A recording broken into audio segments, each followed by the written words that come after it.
Qu'est-ce qu'elle était gentille, Madame Michel. Depuis qu'on habite à côté de chez elle, elle n'a jamais cessé de nous parler de ses livres. Elle en avait de toutes sortes et pour tous les âges. C'est devenu notre voisine quand j'avais 7 ans. Dès qu'elle le pouvait, Madame Michel nous prêtait ou offrait des bouquins.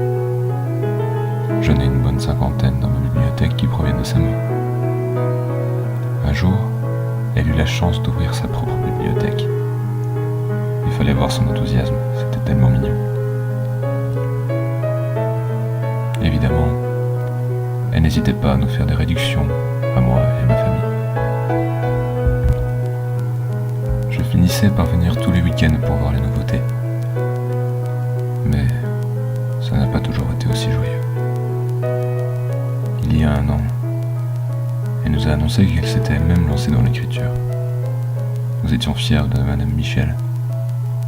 Ce qui était étrange, c'est qu'elle ne voulait jamais nous faire voir un extrait ou un livre entier qu'elle avait fait. Même nous vendre un de ses propres livres semblait criminel. Elle répétait toujours: si vous en voulez un, venez le soir, avant la fermeture, et pas ensemble, juste l'un d'entre vous. C'était beaucoup trop étrange. Mes parents ont fini par se méfier d'elle, ils allaient la voir de moins en moins. Moi j'étais trop curieux. Je voulais connaître le secret de ses conditions et des livres de Madame Michel. Un soir, je me suis décidé à y aller. Je me suis rendu devant la bibliothèque à 18h55, 5 minutes avant la fermeture. Par la vitrine, j'ai pu remarquer que seules les lampes de chevet disséminées un peu partout étaient allumées, ce qui était plutôt angoissant. En entrant, je remarquai que Madame Michel était dans le fond, devant une rangée remplie de livres. Elle fixait fermement les ouvrages. J'avais peur. J'avançai calmement vers elle, quand elle lança frénétiquement son regard vers moi.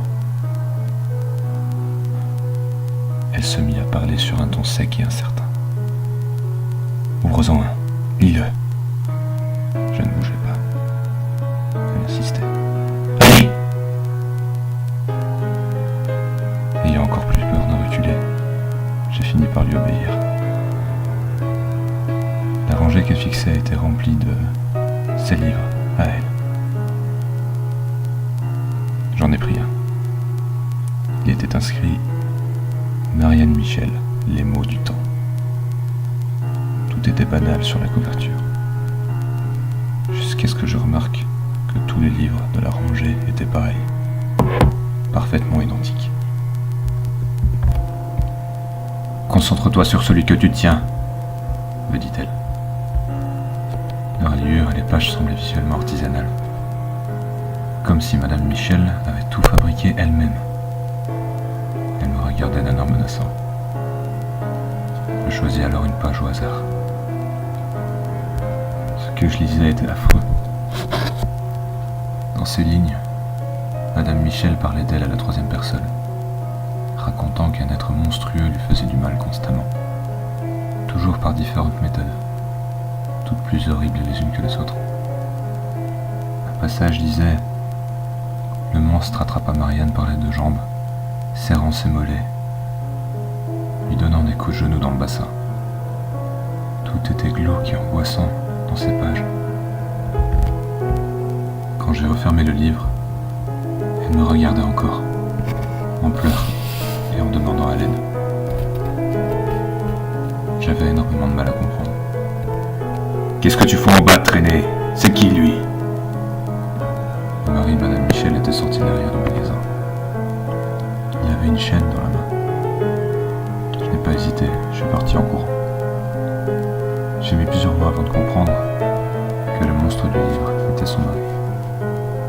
Il la torturait et la battait depuis des années. La journée, à la bibliothèque, elle écrivait ses souffrances. Et la nuit, il les subissait. Cette histoire n'a pas une bonne fin. Le jour où le mari de Madame Michel fut enfin envoyé en prison, le lendemain de vieillesse et de ses lésions. Si seulement nous avions pu l'aider plus tôt.